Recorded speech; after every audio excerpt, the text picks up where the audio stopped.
Welcome back to High Marx. Thanks for all the support. I'm Mitchell. I'm Brian Martinez, the co-chair of the YDSA on campus. Today we have Shelly, local Muscatine business owner. Tell us a little about yourself. Okay, I'm glad to do that. Well, my name is Shelly Servadio, and I'm a registered nurse, and I'm also a cannabis nurse. And a few things that I do, I'm involved in supporting veterans in our state. I'm chair of the Veterans Caucus for the Iowa Democratic Party. And I also have written a bill for veterans. It's a Veterans in Crisis Care Act, and it gives veterans access to care when they're suicidal anywhere that they seek care. And I've also been very, I guess you would call,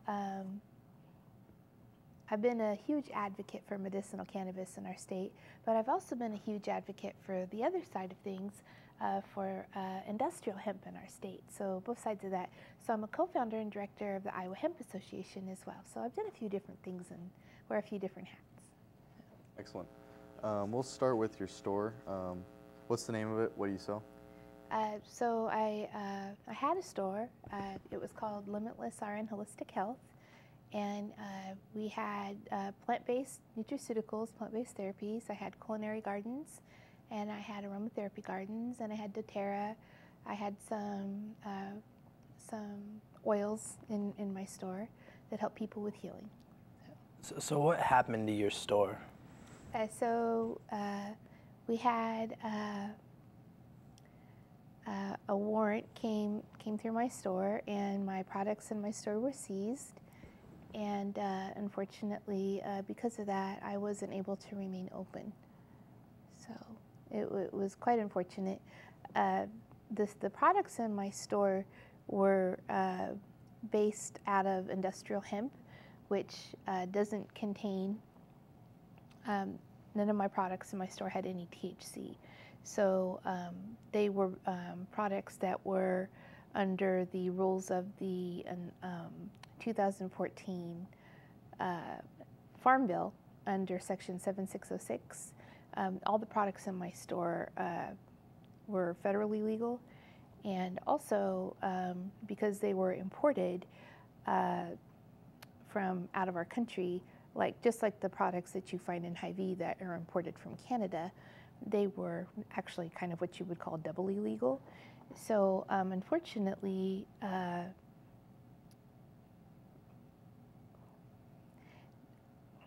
it is quite misfortunate.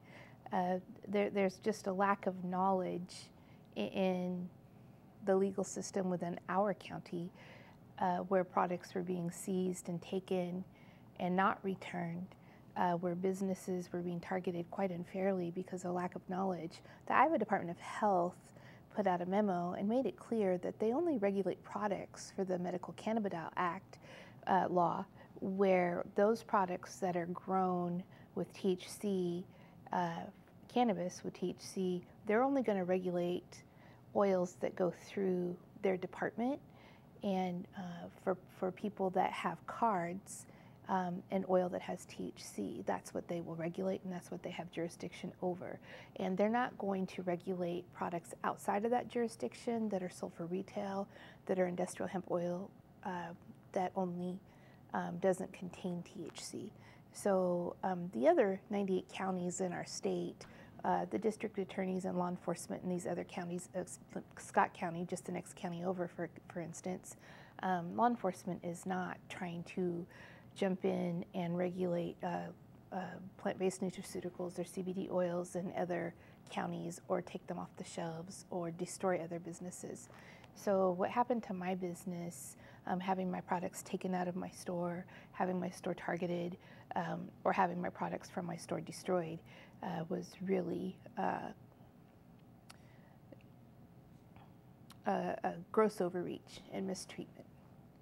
What excuse were you given for the warrant? The warrant itself, they were even looking for things like paraphernalia, which there was none in my store. I never had glass. I never had any kind of paraphernalia that could be used to actually smoke cannabis. When they came into my store, they had a bunch of Hy-Vee bags. They were looking for actual plants. I had grow lights in my store to grow seedlings because I actually grew culinary gardens and aromatherapy gardens. And anybody that was a customer of mine that actually came in my store saw that every day I was putting plants out on the sidewalk, and I had thyme and basil, lemon thyme, variegated thyme, lemongrass. I actually had actual plants for sale that people bought.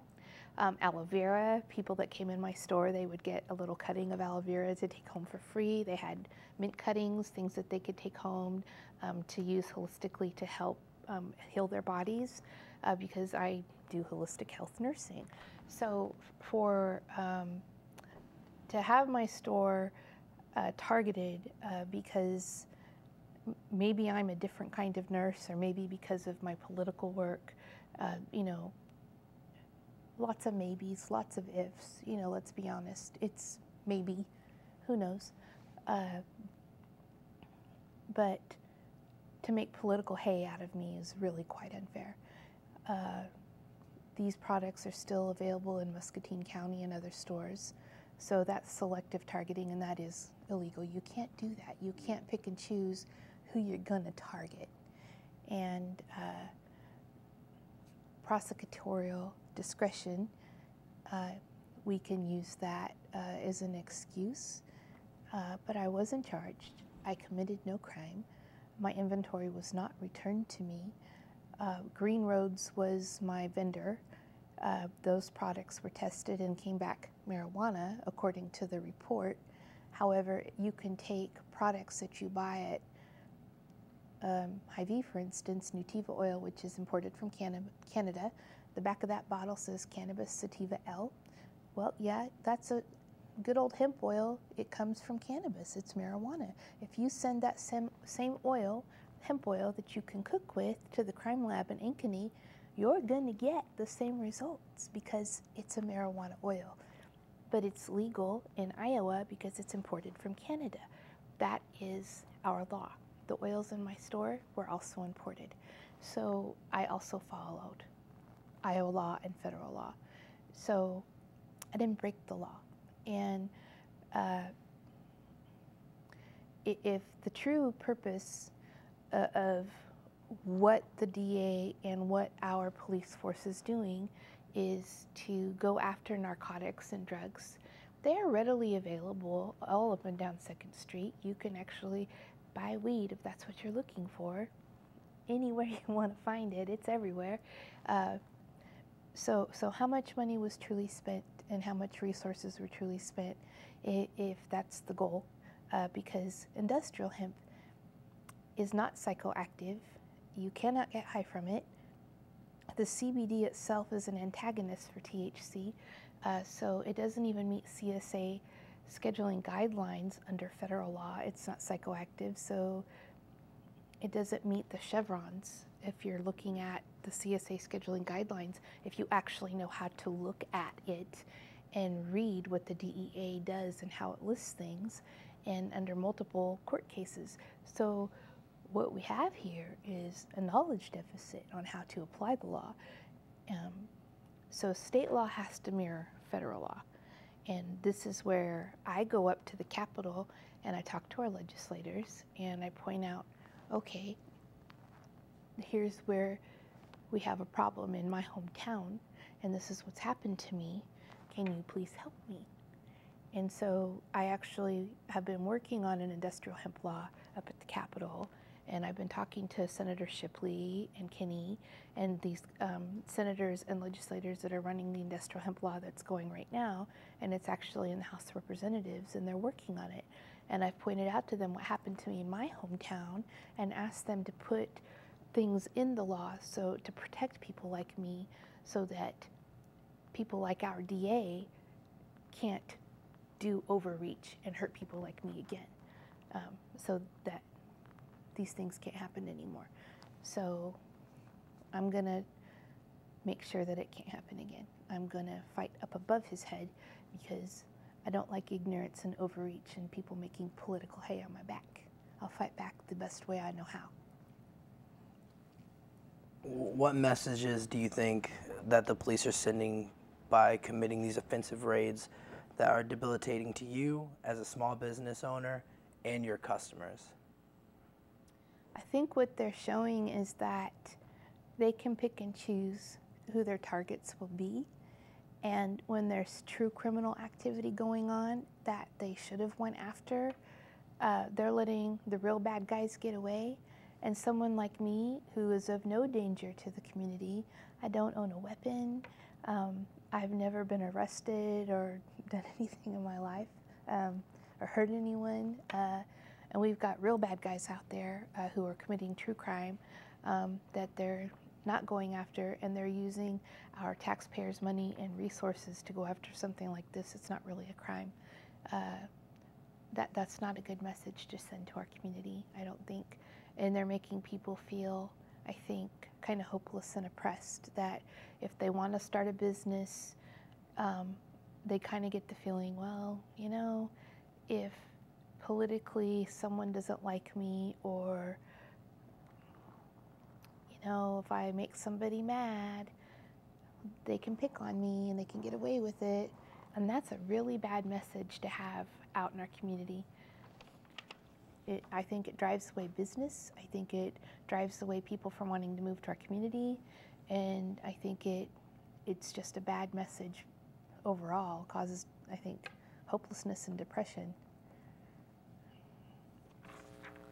According to the Des Moines Register, dispensaries are coming to a few cities, Absolutely. such as Council Bluffs, Davenport, Sioux City. Will Muscatine, do you think Muscatine would ever get a dispensary? Right now, population-wise, we're too small. We only have about 23,000 people, and because they put one in Davenport, they're going to expect our population to travel to Davenport and make use of that facility. The oils that will be in that facility will have THC capped at 3%.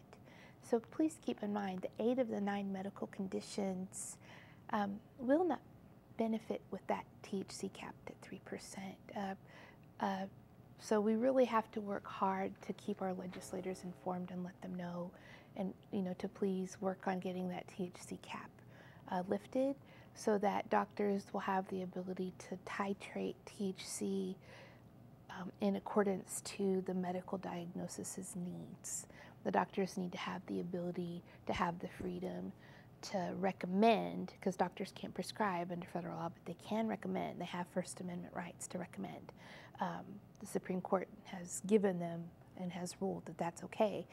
But doctors need to have the freedom to recommend in the THC amount in proportion to what a medical diagnosis needs.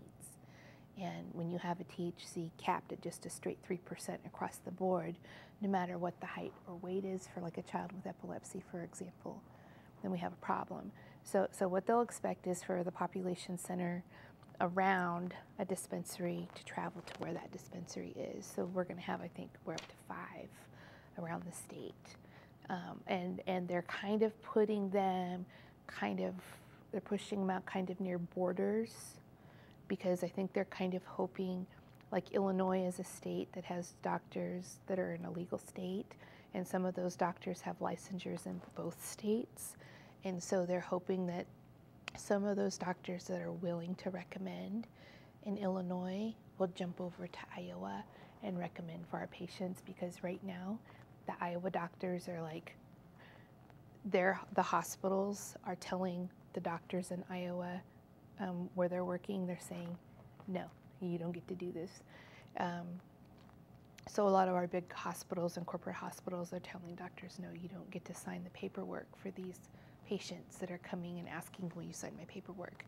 So we only have about 300 patients in the entire state right now that have been able to get cards, even though they've gone to their doctors and asked. And that was a big thing when I had my store, when patients, or when my customers were coming to me and I was trying to help them with my plant-based therapies in my store with just the plain industrial hemp oil. There's only limited capacity that I could help them with, because there's no THC in those products.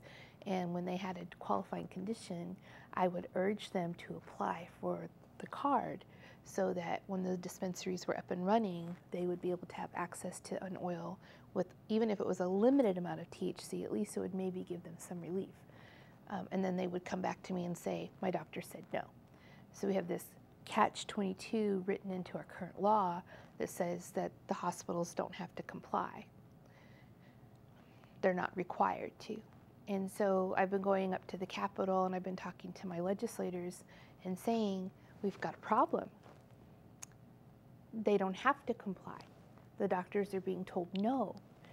And so then I wrote these amendments and I came up with these ideas on ways we can circumvent these problems, because when you hit that brick wall, you've got to find that open door. We've got to figure this out. What can we do? So I've come up with these ideas where a patient can take their last history and physical from their last doctor visit, and that last history and physical is going to have a list of every diagnosis that a patient has.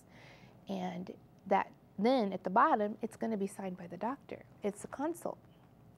They should be able to take that paper that proves that they have a qualifying condition and send it to the Iowa Department of Health and get their medical card, because it's signed by a doctor, it proves that they have that diagnosis, and it should qualify them to get a card.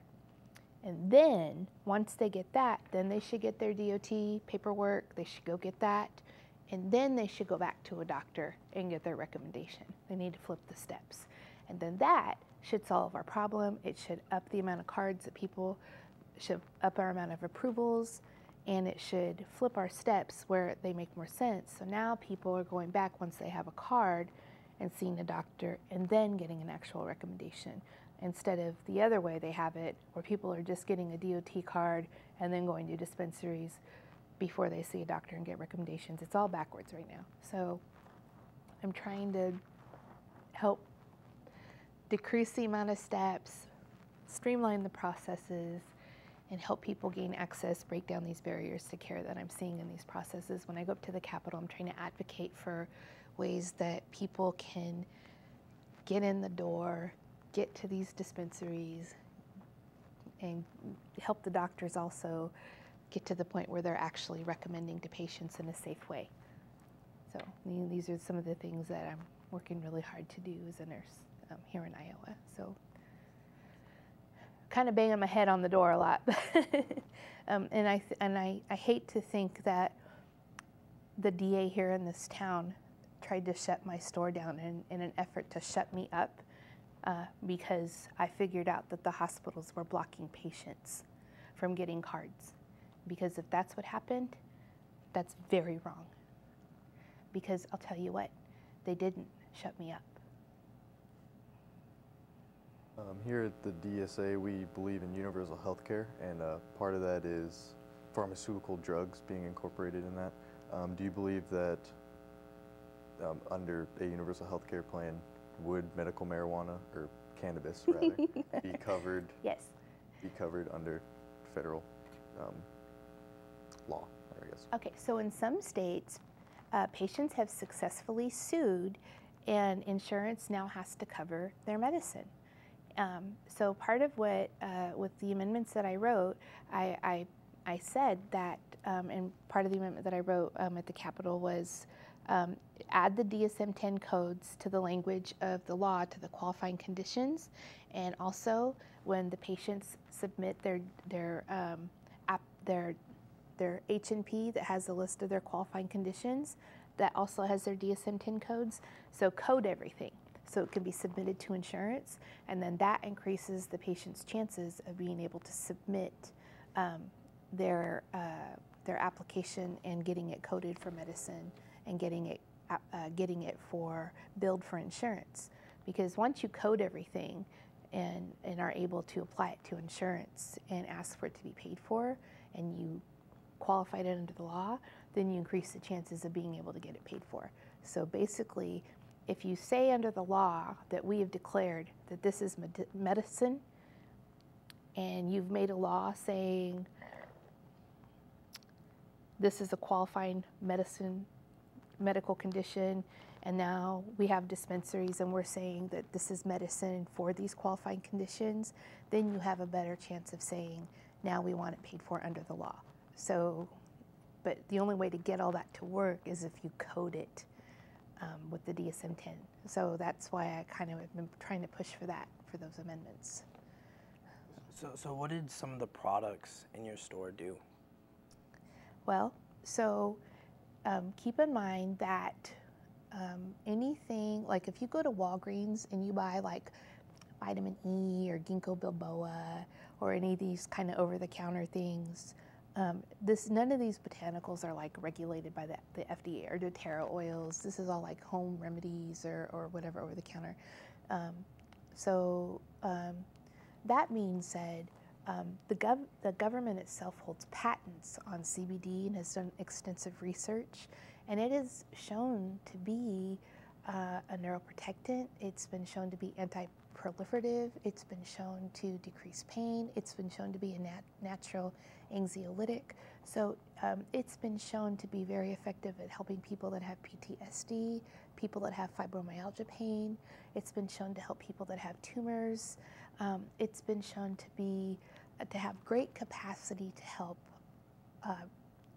in restoring the endocannabinoid system, and it's just had many great benefits for many people on many levels, because it is a natural, like,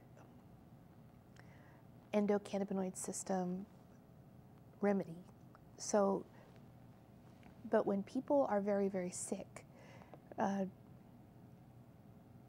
there's no magic, like, cure-all, you know.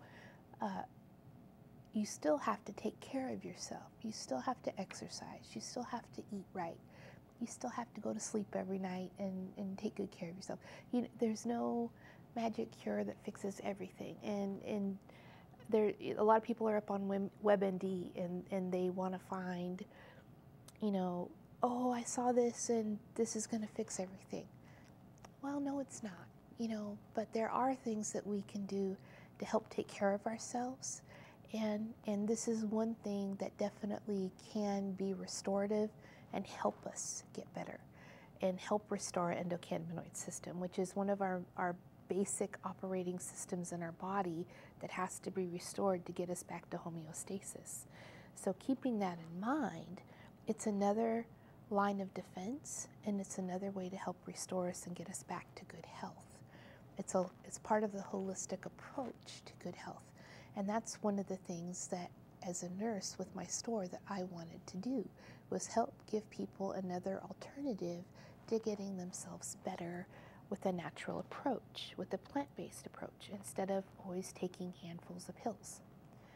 I want people to have the right to choose what they put in their body. Not everybody wants to take pills. And if there's a way, like if you're on opioids and you're in tons of pain, but the opioids aren't working anymore, and you want to take something that's plant-based to help get you weaned down off those opioids, it's a natural alternative that is shown to be very effective. And opioids kill, and this doesn't. Why not give it a try? You know, it's safe. It doesn't kill anybody. Opioids, you can't fix dead. Dead is dead, you know, and with the opioid epidemic, this is a safe alternative. It's an exit substance. So that's something that I believe in, and I wanted to help have people have a safe access to that with my store. So that's one of the reasons I brought it into Iowa. People were driving and leaving our state and trying to bring it back in, and I wanted them to have a safe access point. So. A little shift to the legalization of cannabis. Who can actually acquire cannabis legally in our state and in the country, just for people who don't know the laws? All right, so under federal law, nobody. Like, let's just, you know, that's the rule. Under federal law, it's still a Schedule I substance, and that has to be fixed. We have Jeff Sessions, Department of Justice, who's saying everybody, you know, good people don't do that. I think that's his quote right now, the memes and everything. Trump is signaling that he wants to make some deals and maybe change that this past couple of weeks. We have Bernie Sanders and Cory Booker. They're introducing legislation. They want to change it, deschedule it, deregulate. expunge criminal records.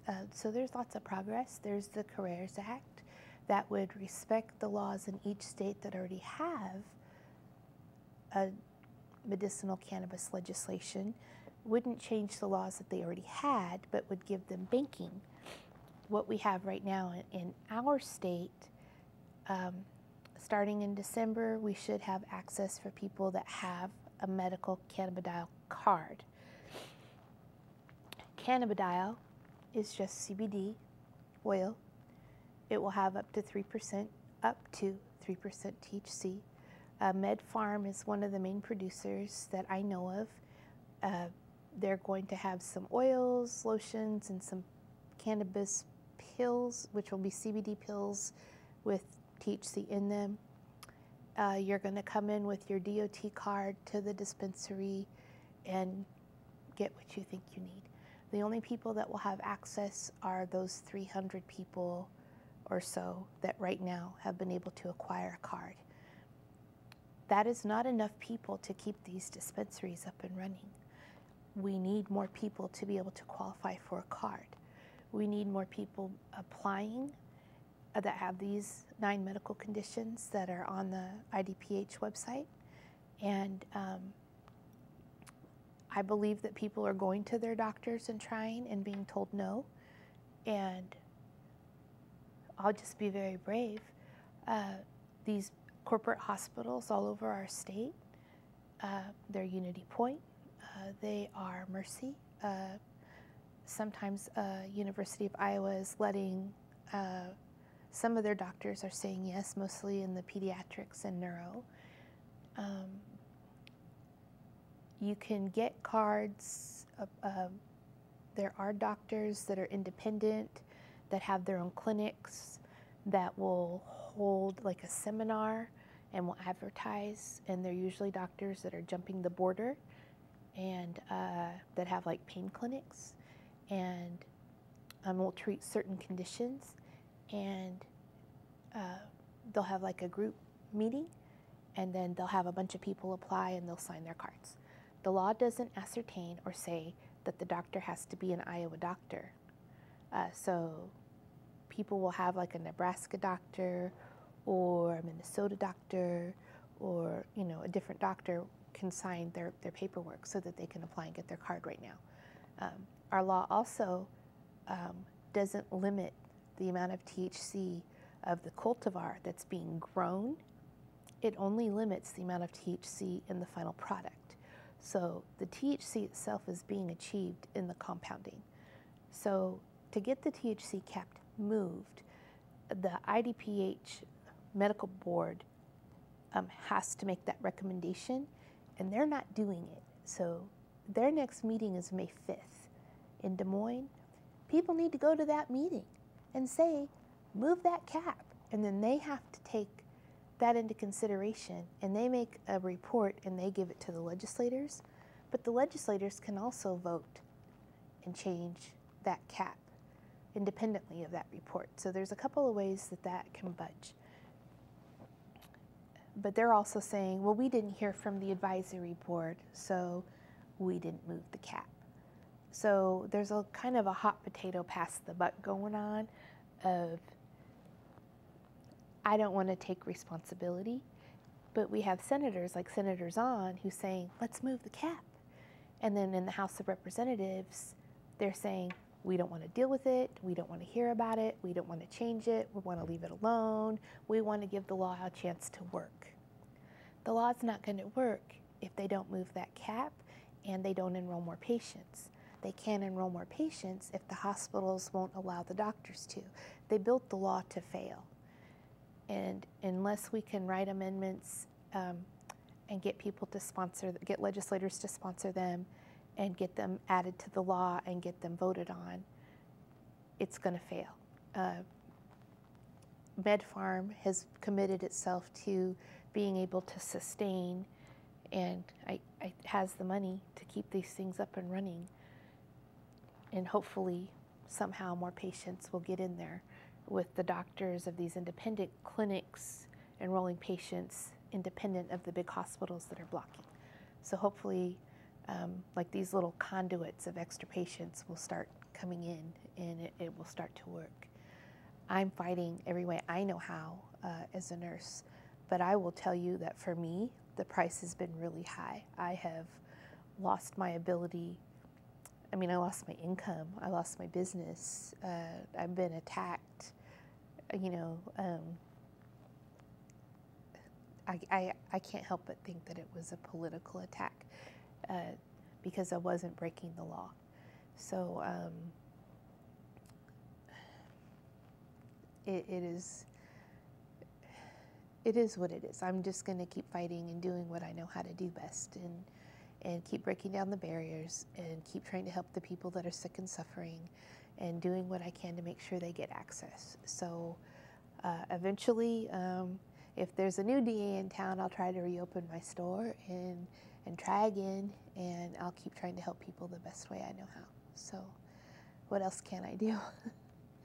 So. In what ways have you been fighting?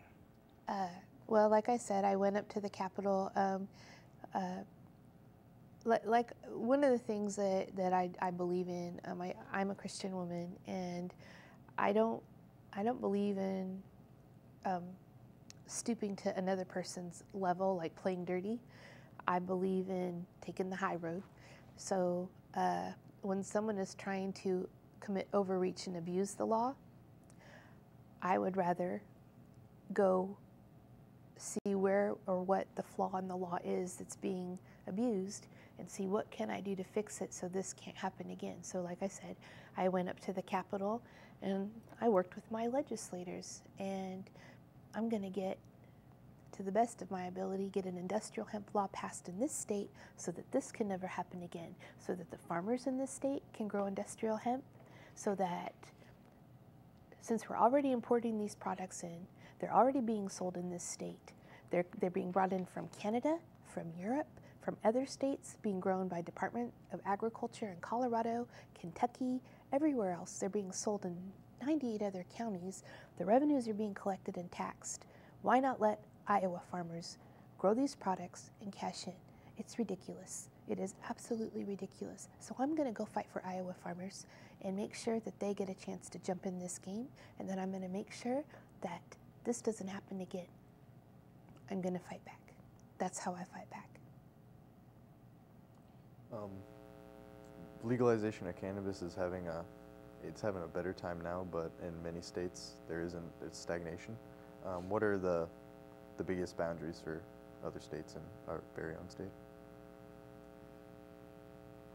You lost me a little bit with that question. Try it again. What are the barriers for legalization of cannabis? The biggest barrier is where it's scheduled in Schedule 1, and for the wording of Schedule 1, where it's saying it has no accepted medicinal purpose, basically, where even though we have research, and like I had this here, I was showing you, where I have this book, like where we talk about the laws in all the other states and accepted medicinal purpose. Clearly, where we have laws in more than half the country, or probably it's over 40 states now, there is accepted medicinal purposes.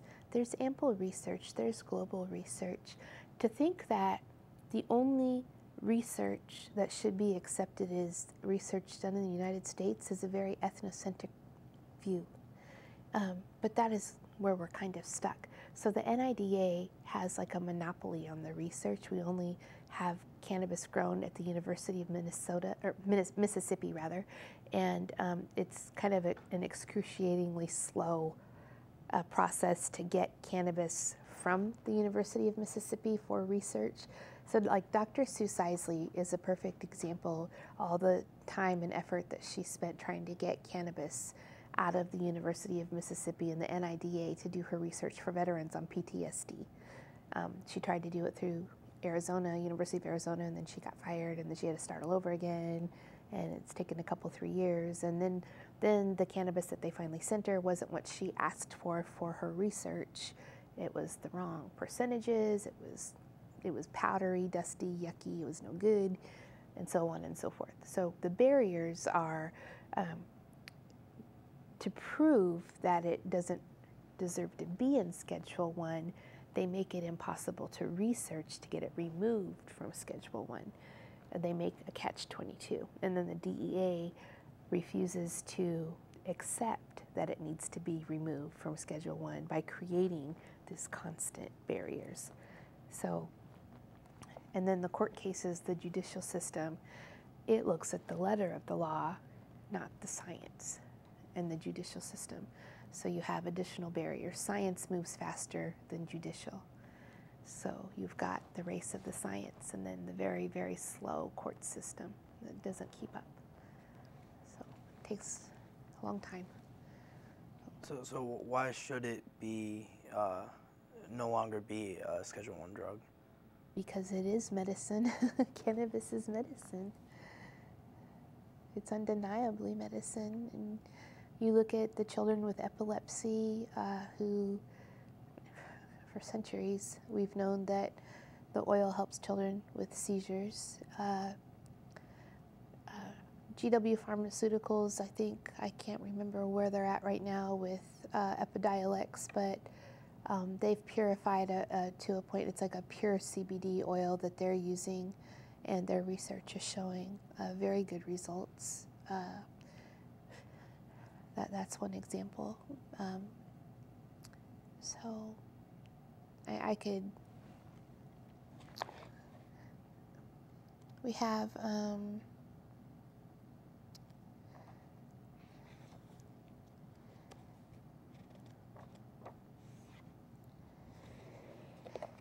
here,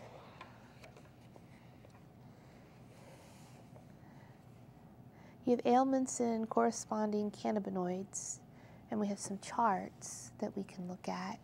And then here we have the entourage effect and the synergy of many compounds in cannabis. And one of the things that makes it really difficult is the FDA is not set up to research botanicals. It never has and it never will be. And that is another reason why it's really hard to get it moved out of Schedule 1, is because the way research is set up, they like to just do 1 or 2 compounds at a time and then make a synthetic and then send it out as a pharmaceutical. And cannabis is a plant full of multiple compounds. And the way cannabis works is the compounds work together in the human body for like the entourage effect, for example, as medicine. And the FDA isn't really set up to work that way for research, and because they like to run a calendar and do a patent and send out a pill, and you can't really do that with cannabis. It doesn't work that way. So what they wanted to do was just like with Marinol, for example, they wanted to just make the THC synthetic, and they got all excited about that because it was just the pure THC, and they thought, oh, we'll make the synthetic and we'll send that out. Well, that ended up being a Schedule 3. Didn't work. It didn't work like they thought it would. It doesn't work like they thought it would because the plant doesn't work like that. The plant works as a compound. It works based on the entourage effect. It works as multiple compounds working together in the human body as medicine. And they don't know how to regulate that. So they keep it in Schedule 1 because science and the way the human body works they haven't figured out how to regulate that and market it and own it and patent it and make a profit off of it. So that's the best way I can answer that question. Something really interesting is a little project, the Underground Green Railroad. Tell us a little about that. You caught that in one of my forums. Okay, so I really kind of backed off on that, but for a while, before I opened my store, I told you I brought it to a place and brought access into Iowa. But for a while, and it still happens, I get lots of messages, Shelly, will you help me? I have a relative. There was, over the course of 2 weeks last year, I got messages from 3 different people in Iowa that had relatives that were farmers, and they all had severe forms of like brain cancers, gliomas, blastogliomas, very, very sick people, and they needed access. They were begging for access to cannabis with THC, oils. They needed help, and they didn't know how to get help. And so I'm part of the Cannabis Nurses Network. It's an organization that's throughout the United States. It's Cannabis Nurses. We meet and have conference every year in Vegas. It's where I got this book. It's my Cannabis Education for Nurses. I update my CEUs, my Cannabis Nurse Education.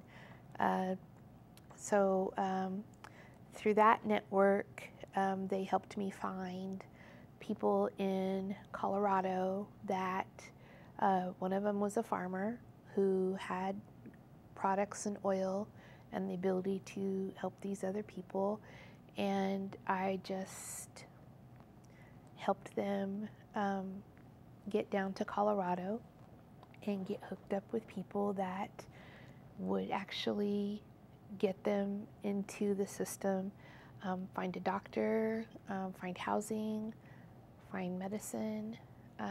There's actually, they call them refugees, medical refugees in Colorado, because they're people that have to leave their home state where there's no legal access to the medicine that they need, and they go to Colorado, and there's networks where, I mean, they actually help people with housing, help them find jobs, help them get set up. They donate the medicine to them. They help them get set up with the doctor that knows cannabis medicine, and help them get settled. So that's kind of the Underground Railroad. That's what it is. So that's just what I did. I just helped get them sent along the way so that they could get into that network. So I'm not like giving people cannabis. I'm helping them get into that network and getting into that help that they need, because when you're so sick and you're so desperate and you're at the end of that rope and you don't know who to call or what else to do, and people are going, well, I heard about this cannabis nurse, you know, and so people are starting to call me and ask for help. And so, I mean, people are messaging me day and night, and okay, well, let's see what we can do. So I just kind of nicknamed it my Underground Railroad. I just kind of, so I'd be messaging my nurses, my nurse friends, and I'd be like, okay, I got another one. and it's kind of like, okay, we got to do something in Iowa. We've got to help these people. They are so desperate. I mean, they're dying. They're not asking for access to cannabis because they want to get high. Anybody can get high. So what? They're asking for access to cannabis because they need a safe, dosed, regulated product that's not going to compromise their battered immune system. They need a strain. They need something specific that they can buy that they know will treat them. They don't want to buy some random Mexican brickweed off the street that could have contaminants in it. They don't want to risk going to jail. They don't want to deal with all that. That's what our legislators and our lawmakers have to understand. The people that are getting high, they're already getting high. There's nothing you can do to stop that. This isn't about addiction. This is about very, very sick people who already know that if they use this, they can help heal their bodies, and they're begging for a chance to have access to what could be their last hope. So why not let them? I mean, they should have a right to medical freedom to do with what they want to with their body. We should give them that. That's their right to life. So that's what I fight for. So I'm a nurse. That's what we do. A quick break. We'll return with Agitation Station on Industrial Hemp.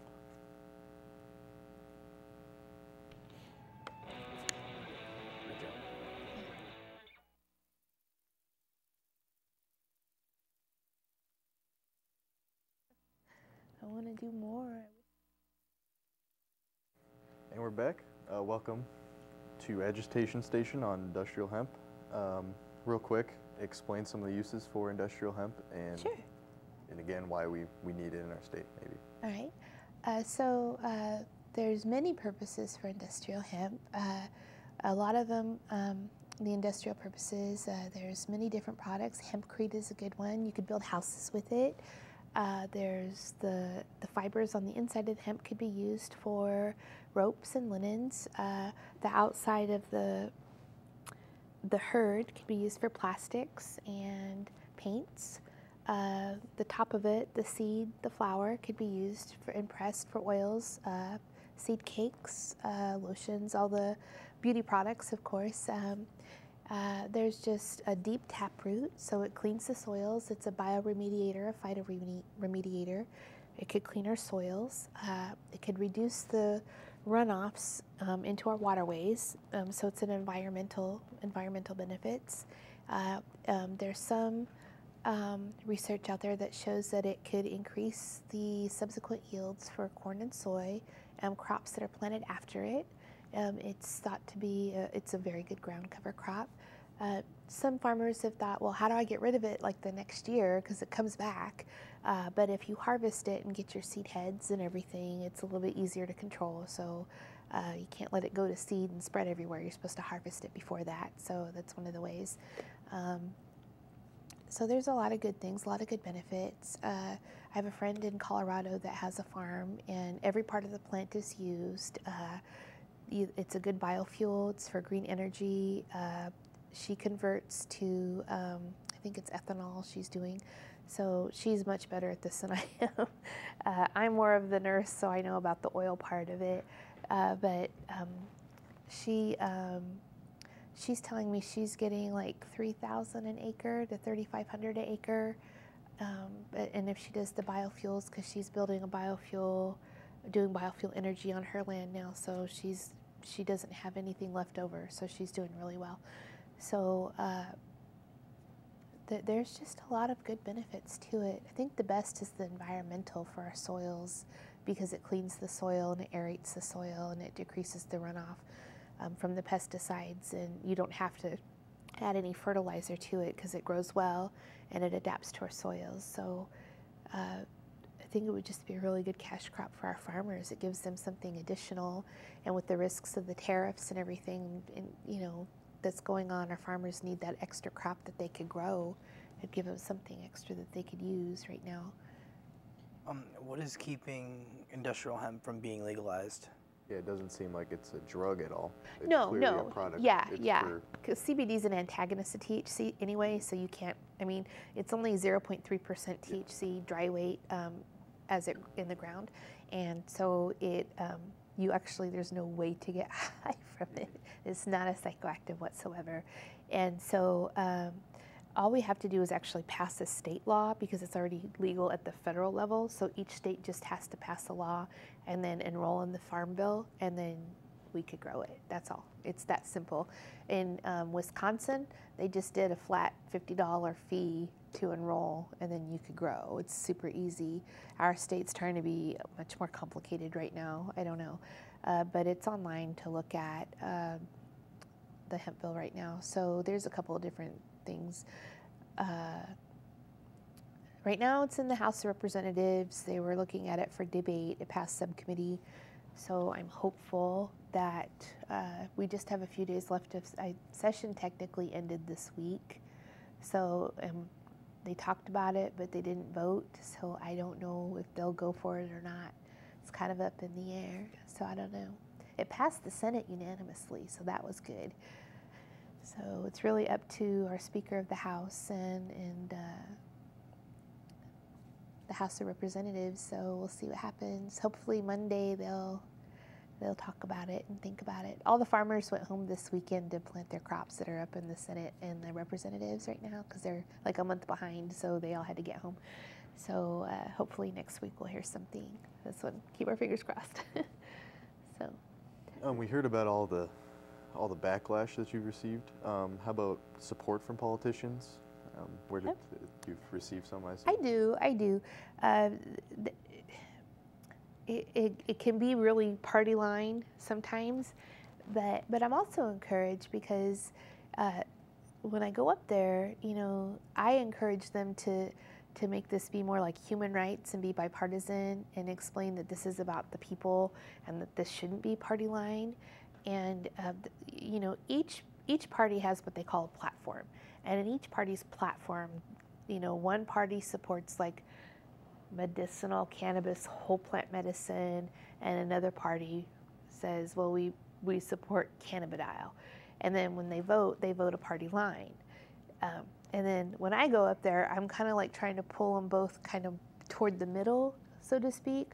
Like, let's look at the evidence, let's look at the science, let's look what's best for the people, let's look at the medical conditions that can be helped, let's make sure we get as many medical conditions as possible in there so we can help more people, and try to be that way about it. So the politicians, sometimes it surprises me, so I go to every legislative forum so that they get to know my face, and so they get used to me, and I'm always respectful. I'm never in their face, and like you can't be angry and yelling and demanding. They're everyday people like you and me. You have to be kind and respectful of their time, and you have to be giving them evidence and research and which I always do, and be persistent and do the work. So I've been doing this since 2015. So they've gotten to know me, and since I'm chair of the Veterans Caucus for the Iowa Democratic Party for the entire state, they know when I come up there, I'm also fighting for veterans, because I wrote the Veterans in Crisis Care Act for the suicidal veterans, and I'm trying to fight for them as well. They know that, this isn't about me. I'm not trying to put my face in front of, the news and like drag cameras up there and get in their face and say, why didn't you pass this bill? Or why didn't, I'm never negative or rude to them. And I think that because I treat this as something respectful and make it about what it is about. It's about medicine, it's about science, it's about evidence. This is truth, this is what other states are doing. And I try to pull them out of that Des Moines bubble and let them see what other states' laws have been passed, what other states are doing, how other states are treating this topic, what other states have approved as medical conditions, processes in other states where they've solved problems that Des Moines is facing right now, other solutions. It helps them see the big picture, and it helps them avoid some of the mistakes other states have made, and it gives them ideas on how we can implement processes and make things work here in our state, because I've traveled outside of our state and looked at what other states have done, and I think it helps them treat me with a little bit more respect, because I can add to the discussion. I can bring something to the table. I can testify at a subcommittee and say, look at how we can do this, and I'm solution oriented instead of complaining. I'm like, look at this. This is a good thing that we can do. We can fix this. And some of the language, like I've done some legislative review, they have me come up and look at bills, and they give them to me, and they say, okay, what do you see as a problem? And like I can tell them, well, your federal definition is wrong. Fix this. Like here's an example. Or, because errors like that, if they carry forth in a bill, then the whole bill will be wrong. And so there's an example. And then, like this one, I'll explain. This is a regulation, and I was explaining like how we need to have CBD to THC ratios. So I was explaining like the point of a bill, like what we need to get done.